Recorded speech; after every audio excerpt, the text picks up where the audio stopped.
मुझे लगता है कि मुझे खुदकुशी कर लेनी चाहिए। मुझे लगता है कि इस कहानी का अंत कर देना चाहिए, क्योंकि मेरे ही कमाए हुए पैसों से वो लोग और मजबूत हो रहे हैं। इसलिए हाँ, मुझे खुदकुशी कर लेनी चाहिए। नमस्कार, देखो टीवी न्यूज में आप सभी का स्वागत है। जन की बात नायक के साथ, और मैं हृदय नायक। ये बात है 9 दिसंबर जी। बेंगलुरु के एक सॉफ्टवेयर इंजीनियर अतुल सुभाष ने इन लाइनों के साथ 90 मिनट की वीडियो सोशल मीडिया पे रिकॉर्ड कर अपनी जान दे दी। आखिर वो क्या ऐसी समस्या थी जिसकी वजह से उन्हें अपनी जान देनी पड़ी। तो खैर, आज हम इसी दर्दनाक, एक तकलीफ भरे मुद्दे को लेके आपके पास आए हैं। तो ये कहानी है, इसको कहानी तो नहीं, ये एक दुख भरी कहानी। कोई इतना भी फ्रस्ट्रेट हो सकता है अपनी पत्नी से कि उसे अपनी जान देनी पड़े, जिसका बेटा अभी 2 साल का है। बेंगलुरु के सॉफ्टवेयर इंजीनियर अतुल सुभाष का कहना है कि उनकी पत्नी ने उनको इतना प्रताड़ित कर दिया जिसकी वजह से उन्हें अपनी जान देनी पड़ी। निकिता सिंघानिया उनकी पत्नी, उनकी सास और उनके परिजनों पे ऐसे एक संगीन आरोप लगाते हुए उन्होंने दुखी शब्दों में अपनी अंतिम इच्छा जाहिर करते हुए ये कहा कि अगर मुझे न्याय नहीं मिले तो मेरी अस्थियों को कोर्ट के बाहर किसी गटर में विसर्जन कर देना। कोर्ट के आगे ही गटर में, नाली में, आम भाषा में बहुत से लोग नाली कहते हैं, उसमें अगर कोई एक जीता हुआ व्यक्ति अपनी अस्थियों को विसर्जन करने की बात कर रहा है तो उसके पीछे एक और बहुत बड़ा कारण है, क्योंकि वो अपने हिंदुस्तान की न्यायपालिका से भी त्रस्त हो चुका था। उनका ये कहना है कि जज, एक जस्टिस महिला जज है, मैं उनका नाम आपको बताता हूं। उनका नाम है, मेरी टीम ने लिखा होगा। जज से प्रताड़ित होके भी उन्होंने, बहरहाल भावनाएं ऐसी हैं कि स्क्रिप्ट में पढ़ने पे भी तकलीफ हो रही है, क्योंकि इन 4 लोगों के खिलाफ धारा 108 और बीएनएस की धारा 3(5) के तहत एफआईआर भी दर्ज की गई। कब? उनकी मौत के बाद। उनका यह कहना था कि वो अपने बच्चे से बात करने के लिए तरसते थे। उन्होंने बहुत सारे संगीन आरोप लगाए। 302, निकिता सिंघानिया की अजीब व गरीब फरमाइशों से परेशान होके उनके रिश्तों में दरार पड़ी। अतुल सुभाष का कहना यह था कि मेरे 2 साल के बच्चे और मेरी पत्नी के लिए 2 लाख रुपए, 2 लाख रुपए पत्नी के लिए, 2 लाख रुपए उस 2 साल के बच्चे के लिए, उनसे मंथली एक वेवर, उनके रहने के लिए, एक तरीके से बोला जाए तो उनको भरण पोषण के लिए उनको हर महीने देना होता था। उनके कहे अनुसार साल में सिर्फ, आप भी जानते हैं कॉर्पोरेट कल्चर बहुत ही ज्यादा हाई लेवल के स्ट्रिक्ट रूल रेगुलेशन से चलता है, तो 23 ओनली उनको जो 1 ईयर में जो हॉलीडेज मिलते थे, वो उसके हिसाब से 120 तारीखों में, जो वीडियो में देखा जा सकता है कि 120 तारीखों में से आई थिंक वो 40 प्लस, बल्कि उससे भी ज्यादा तारीखों में वो गए। और उनका कहना यह है कि वहां पे पेशगार से लेके वो जज, मैं अपनी टीम से जरूर कहूंगा कि वो नाम मेंशन कर दे, जज साहिबा की फोटो अगर अवेलेबल हो तो वो लगाया जाए, कि जज साहिबा ने भी उनसे सुलह सेटलमेंट कराने के नाम का, माफ कीजिएगा, सुलह कराने के नाम का पेशगार के साथ साथ उनकी तरफ से भी पैसों की डिमांड की गई। हम किसी के बारे में ऐसे नहीं कह सकते, पर जो उनकी वीडियो वो कह रही है, उनकी जो वीडियो कह रही है, साफ साफ उससे ये पता चलता है कि उनके जो संगीन आरोप लगाए उन्होंने, तो जज साहिबा के खिलाफ, वहां की जुडिशरी के खिलाफ, वहां के पेशगार के खिलाफ, वो उनका ये साफ साफ कहना था कि मुझे तारीखों पे बुला के अगली तारीखें भी ले ली गई।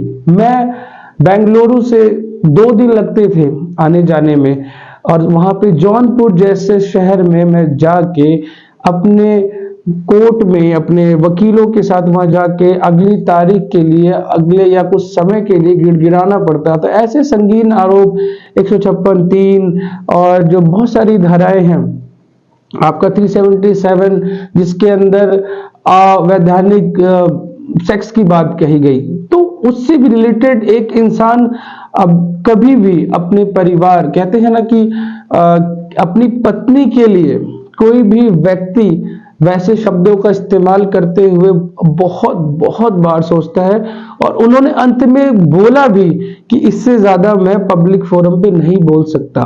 उनका कहना यह था कि उनकी पत्नी के अजीबोगरीब ख्वाहिशें, आप समझते होंगे, ये बगल हम लोग बोलते हैं, बहुत आम भाषा में होता है, उस पे उनको चाटने का शौक और बहुत सारी चीजें, उनको हम ये शब्दों का इस्तेमाल भी नहीं कर सकते अपने चैनल के माध्यम से। आप उस वीडियो हम फुटेज लगाने के लिए बोलेंगे अपनी टीम को, आप उसमें देखिएगा कि क्या इतना ज्यादा प्रताड़ित कोई हो सकता है कि अपने मौत का समय निर्धारित कर दे। अगर हम आम एक ह्यूमन जो सोच होती है उसके हिसाब से जाए, तो अपने हाथ पे कट मारने से पहले या कोई छोटा सा भी डिसीजन लेने से पहले इंसान 1000 बार सोचता है। और जैसे उन्होंने अपना मन बना लिया था, मैं इसकी कोई जरूरत नहीं है, क्योंकि वो वीडियो देखने के बाद वो सारी चीजें मेरे जहन में है जो तकलीफ दे रही हैं। तो कुछ लोगों के नाम मैं नहीं लूंगा इसलिए क्योंकि वो किसी की पर्सनल लाइफ पे कोई बातें ना है, या लोग उनको बुरा भला कह के या उनके खिलाफ चीजें, पर हाँ, ऐसे इंसान को एक जस्टिस मिलना चाहिए। अतुल सुभाष इतने ज्यादा प्रताड़ित थे कि एक ह्यूमन हिसाब से होता है कि जो आपके बॉडी के डोपामाइन, जो केमिकल्स, बहुत सारी चीजें जो होती हैं, वो मूवमेंट को, आपके मूड को स्विंग्स करती हैं। कई बार ऐसा होता है कि इंसान गुस्से में, कहते हैं ना कि एक गुस्से में एक जिंदगी या कई जिंदगियां खराब हो जाती हैं। तो उस इंसान की मेंटल लेवल आप समझ सकते हैं कि 90 मिनट की वीडियो, आई थिंक 90 मिनट या उसके आसपास की जो अलग अलग फॉरम पे, प्लेटफॉर्म्स पे पता चल रहे हैं, उसके हिसाब से जो भी मैं अगर 90 मिनट भी मान के चलूं तो एक बहुत लंबा समय होता है जिसमें इंसान का मूड कई बार स्विंग हो सकता है। पर उस व्यक्ति की जो स्थिति, मनोदशा थी, वो इतनी ज्यादा प्रताड़ित थी कि उस 90 मिनट के बाद में उसके जहन में एक बार भी ये नहीं आया कि मूड स्विंग करके मैं अपने आप को ना मारूं, अपनी जिंदगी को ना बेकार करूं, क्योंकि उन्होंने लास्ट में अपनी इच्छाएं जाहिर करी कि इन सबको सजा मिलनी चाहिए, जस्टिस मिलना चाहिए, मेरे भाई को, मेरी माँ को और मेरे पिता को इन केस से मुक्त करना चाहिए। एक मरता हुआ व्यक्ति भी दूसरों की चीजों को ठीक करना चाहता है, पर उस कंडीशंस को आप अगर फील करें कि जिस दर्द में अतुल सुभाष, और बहुत सी जगह उनका नाम अतुल मोदी भी कहा जा रहा है, निकिता सिंघानिया उनकी पत्नी ऑलरेडी वेल एजुकेटेड है, जॉब में उनके ये भी आरोप हैं कि मेरी पत्नी कभी लखनऊ, कभी दिल्ली, कभी कहीं शिफ्ट होती रहे, तो उन्होंने मेरे ऊपर मुकदमा जौनपुर से क्यों किया, ये भी एक सवालिया निशान है। जैसे कि जौनपुर के से उन्होंने वो मुकदमा किया, तो कहीं ना कहीं अतुल ने ये इल्जामात लगाए कि औरतों के लिए ही अपनी जुडिशरी में बहुत सारी फायदे हैं, वो कुछ भी कहे, केस कर सकते हैं, केस वापस ले सकते हैं। जैसे कि निकिता सिंघानिया के तरफ से भी आरोप लगाया गया कि मेरे फादर की डेथ उनके वजह से हुई, मेंटल डिस्टर्ब थे, इस वजह से हुआ। उन्होंने 10 लाख रुपए की डिमांड की, एक डाउरी का भी केस उन्होंने उनके साथ किया। बहुत सारी ऐसी धाराओं में उन्होंने मुकदमे किए जिसमें कि बेल मिलना भी इतना मुश्किल होता है। उस चीज के साथ साथ उसने अपने बच्चे से बात करने के लिए उनकी व्हाट्सएप चैट भी हमारी टीम के पास आई है सोशल मीडिया के माध्यम से, कि उन्होंने ये तक कहा है कि अगर फ्री होना तो बाबू से बात करा देना। बाबू उन्होंने अपने बच्चे को कहा और उन्होंने सीधे कहा कि मैं नहीं कराऊंगी। उन्होंने कोई वीडियो कॉल पे बात नहीं कराई। उस पढ़े लिखे व्यक्ति ने ये तक बात बोली कि मैं हिंदी के साथ साथ अगर फ्लो में इंग्लिश में बोलने लगूं तो उसके लिए मुझे माफ करिएगा। एक मरता हुआ व्यक्ति भी कह रहा है कि मुझे माफ करिएगा, तो कहीं ना कहीं वो कितना प्रताड़ित है, कितना संवेदनशील होने के बाद, कितना दुख होने के बाद उस व्यक्ति ने कि मुझे माफ करिएगा। मरता मरता इंसान भी ये मैं बोल चुका था शायद। तो आप यहीं से अंदाजा लगा सकते हैं कि वो व्यक्ति कितना प्रताड़ित, कितना ज्यादा परेशान अपनी इस लाइफ की समस्याओं से माफ कीजिएगा। और मैं सभी उन लोगों से एक निवेदन करना चाहूंगा जो भी अपनी इस स्थिति में गुजर रहे हैं, तो अपने फैमिली से बात करिए, रिश्ते को अपने मजबूत करिए। कोई भी ऐसा डिसीजन मत लीजिए, जिंदगी अनमोल है, उसको जिए, अपनी फैमिली के साथ अच्छे से जिए।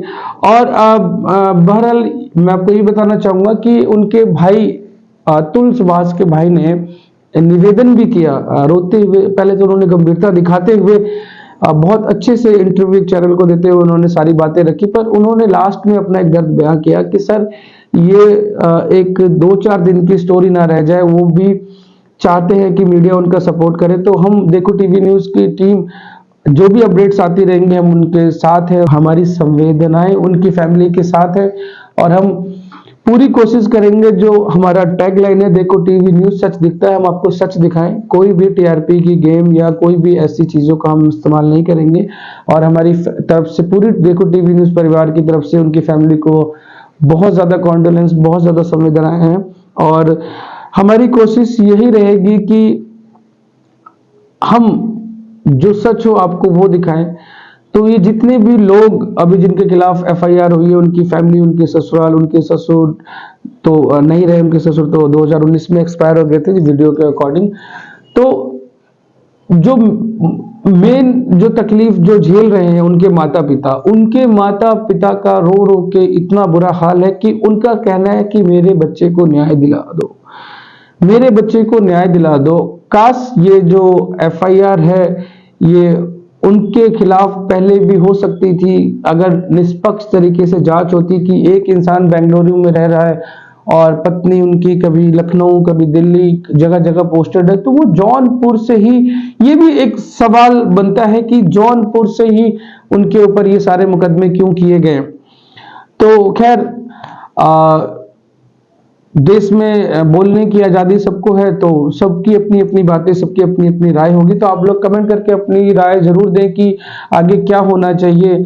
और बहुत से लोग ये मुहिम भी चला रहे हैं, तो हम भी उसमें साथ हैं। हैशटैग अतुल सुभाष जस्टिस के नाम से अगर आप लोग चाहें तो हमारा सपोर्ट कर सकते हैं। और आप अगर बैंगलोर में हैं, आपको कुछ और अपडेट्स मिलती हैं, या आप जौनपुर से आप कुछ अपडेट मिलती है, तो आप हमारे को कमेंट बॉक्स में या ईमेल के माध्यम से हमारे दिए हुए नंबर्स पे व्हाट्सएप करके हमें अपडेट देते रहिए। बाकी हमारी टीम लगातार इसके ऊपर बनी हुई है कि जो सच है, निष्पक्ष है, उसको सामने आए। और जैसे कि जज साहिबा पे जो इल्जामात लगे हैं, जो पेशकार पे इल्जामात लगे, जो हमारे जुडिशियल सिस्टम पे जो इल्जामात लगे हैं कि महिलाओं को ज्यादा फायदे दिए जाते हैं, तो कहीं ना कहीं लोगों की सोच है, कहीं इसका अच्छा भी होता है, कहीं इसका बुरा भी होता है। कई निर्दोष लोग भी इसमें फंस जाते हैं, कई लोग दोषी होते हुए भी बच जाते हैं। तो ये अलग अलग केस में अलग अलग चीजें होती है। तो हम सिर्फ और सिर्फ आज ये वीडियो बनाने का मकसद हमारा ये है कि हम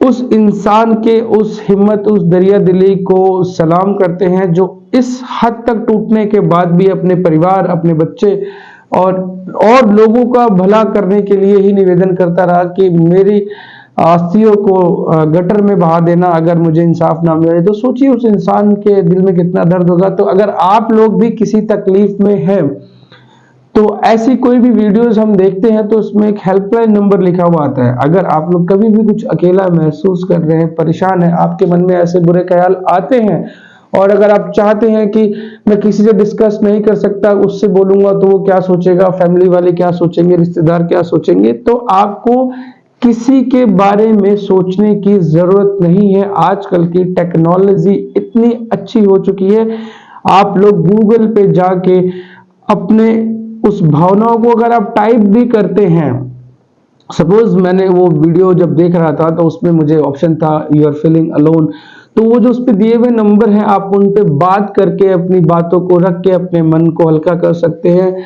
सामने हमने तो कॉल नहीं किया, सामने से जो भी आपको रिप्लाई देगा, जो भी उस गूगल के थ्रू या गवर्नमेंट की तरफ से जो उधर पैनल में लोग बैठे हैं, वो आपको जरूर मोटिवेट करेंगे, आपके साथ एक टीम की तरह, एक परिवार की तरह बात करके आपको संभालने की कोशिश करेंगे। और मैं फिर से वही निवेदन करूंगा कि जिंदगी बहुत अनमोल है, एक जरा से गुस्से के लिए अपनी जिंदगी को तबाह मत करिए, क्योंकि एक जिंदगी जाने से उस परिवार का पूरा सिस्टम बिगड़ जाता है, सारी की सारी उम्मीदें खत्म हो जाती हैं, सबकी सोच खत्म हो जाती है।